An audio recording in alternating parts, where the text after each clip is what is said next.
Assalamualaikum warahmatullahi wabarakatuh. Eh, Saat ini kami berempat akan menjelaskan tugas kami untuk infografis manajemen proyek TIK. Anggota kelompok kami bisa dilihat dari sini. Pertama ada Andi Muhammad Naufal, yaitu saya. Kedua ada Catelia Dewi Dia Prameswari. Ketiga ada Hairani Razita Putri. Dan keempat ada Muhammad Syahrul Minanul Aziz. Baik, langsung saja masuk ke infografis kami. Yang pertama itu, apa itu manajemen proyek TIK? Nah, manajemen proyek TIK itu merupakan perencanaan, pengorganisasian, dan pengendalian berbagai aktivitas yang terkait dengan pengembangan, implementasi, atau pemeliharaan suatu sistem atau produk berbasis teknologi. Informasi mulai dari pengembangan aplikasi, pembangunan, infrastruktur, jaringan, dan lainnya. Nah, yang berikutnya akan dijelaskan oleh Catelia. Oleh saya, Muhammad Syahrul Minanul Aziz. Oh ya, Yang kedua ada karakteristik proyek dan bedanya dari operasional. Proyek dan operasional adalah dua konsep yang berbeda, namun saling terkait dalam manajemen. Dengan memahami karakteristik dan perbedaan keduanya, pelaksana proyek dapat lebih efektif dalam merencanakan, mengelola, dan mengevaluasi berbagai kegiatan dalam organisasi. Contohnya ada dua, yaitu proyek. Yang pertama, membangun gedung baru, mengembangkan produk baru, atau menyelenggarakan acara besar.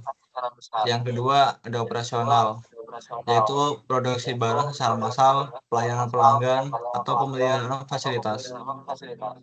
Selanjutnya, dilanjutkan oleh rekan saya, yaitu Catelia.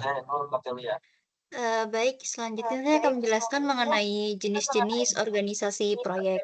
Yang pertama ada organisasi proyek fungsional, yaitu jenis struktur organisasi yang berfokus pada klasifikasi tugas berdasarkan spesialisasinya.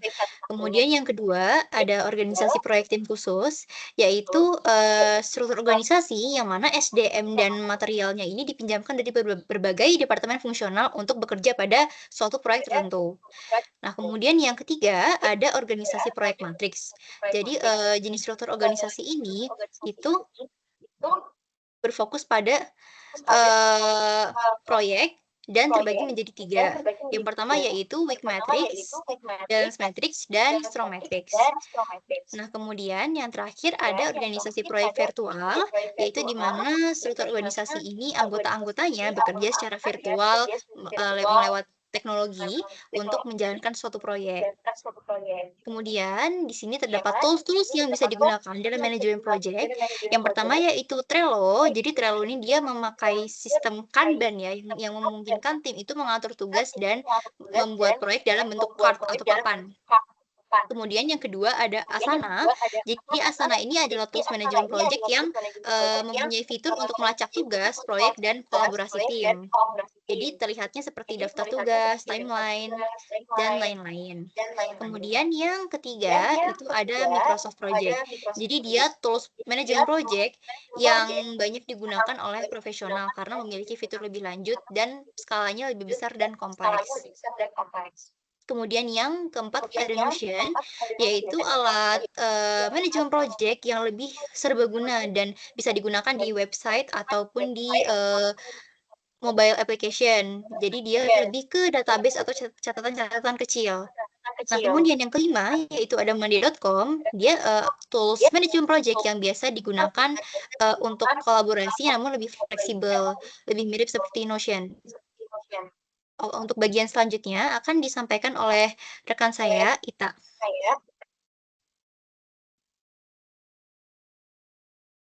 Oke, selanjutnya itu proses manajemen proyek. Terdapat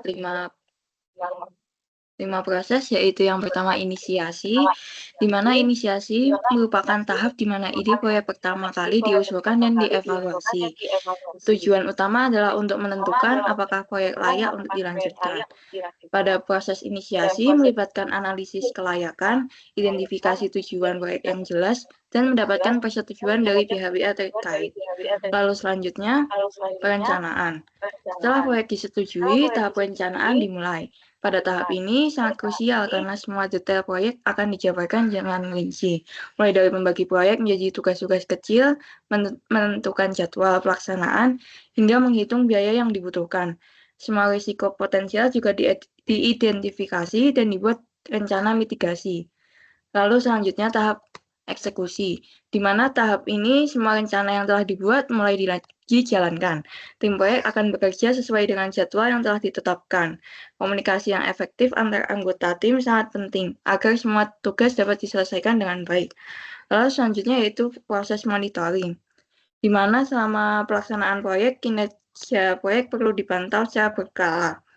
Tujuan dilakukan ini yaitu agar memastikan proyek berjalan sesuai dengan rencana. Jika ada penyimpangan, tindakan korektif perlu segera diambil. Lalu untuk tahap yang terakhir yaitu penutupan. Tahap penutupan merupakan dari sebuah proyek adalah pada tahap ini proyek dinyatakan selesai dan semua hasil proyek diserahkan kepada pihak-pihak terkait. Selain itu, dilakukan evaluasi terhadap kinerja proyek untuk mendapatkan pelajaran berharga yang dapat diterapkan pada proyek selanjutnya. Lalu selanjutnya sertifikasi yang bisa diambil yaitu yang pertama ada PMP atau Project Manager Profesional. PMP merupakan salah satu sertifikasi proyek yang paling diakui di dunia. Sertifikasi ini membuktikan kemampuan seseorang dalam mengelola proyek dari awal hingga akhir yang mencakup pengetahuan mengenai ruang lingkup, waktu, biaya, kualitas, risiko, sumber daya, komunikasi, dan stakeholder. PMP ini diterbitkan oleh Project Management Institute atau PMI. Lalu selanjutnya ada CAPM, yaitu Certified Associate in Project Management, di mana berbeda dengan Project Management Profesional, jenis sertifikat ini lebih berfokus pada pemahaman dasar tentang terminologi dan proses yang digunakan dalam manajemen proyek berdasarkan PMBOK atau Project Management Body of Knowledge. Nah, selain CAPM dan PMP, terdapat sertifikasi lainnya yang diterbitkan oleh PMI dengan masing-masing fokus cakupan serta tingkat tanggung jawab dalam manajemen proyek. Setiap sertifikasi itu menargetkan keahlian khusus dalam aspek yang berbeda dari manajemen proyek. Di antaranya itu ada PMI ACP, PMI Agile Certified Practitioner, PMI RMP, PMI SP, PGMP, dan PFMP. Dan selain itu, terdapat sertifikasi lain yang diterbitkan di luar dari Project Management Institute. Contohnya yaitu seperti PRINCE 2 atau Project in Controlled Environment, di mana PRINCE 2 ini berfokus pada kontrol yang ketat terhadap setiap fase proyek dengan dokumen dan proses yang jelas. Sertifikasi ini diterbitkan oleh Axelos. Lalu dilanjut oleh Syahrul.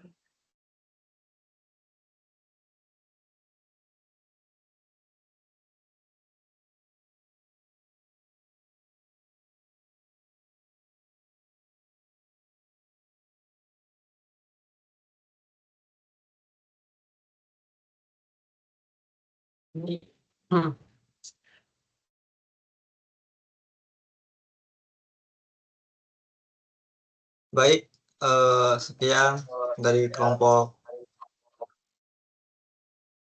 Maaf tadi mic saya. Jadi sekian untuk infografis dari kelompok kami, infografis manajemen proyek TIK. Kurang dan lebihnya mohon dimaafkan. Wassalamualaikum warahmatullahi wabarakatuh.